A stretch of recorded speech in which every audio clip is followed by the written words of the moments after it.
আসসালামু আলাইকুম সুপ্রিয় বন্ধুগণ, আশা করব সবাই ভালো আছেন। আমি আপনাদের সঙ্গে শেয়ার করতেছি ফিশ অ্যান্ড পোলট্রি ফার্মের পুকুরে এ বছরে নতুন রেনু চাষ করা হবে।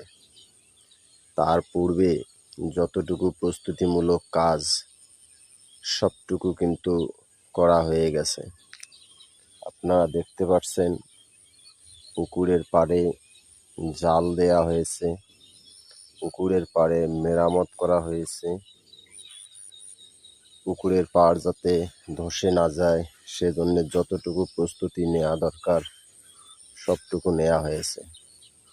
তো এখন শুধু আপনাদের দোয়া ও ভালোবাসার অপেক্ষায় রয়েছি। সামনে দেখা যাচ্ছে দুইটি হাপা, এটিকে আমাদের গ্রামের ভাষায় বলে হাপা। তো আমি জানি না যে কার এলাকায় বা কাদের এলাকায় এটাকে কি বলা হয়।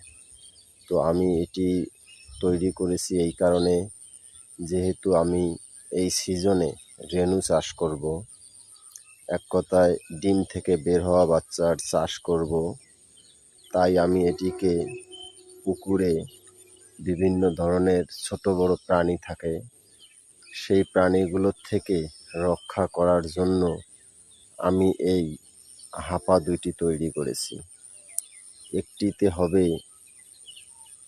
৫,০০০ তেলাপিয়া রেনু, অন্যটিতে হবে কিছু বাংলা মাছ, এক কথায় সাদা মাছ।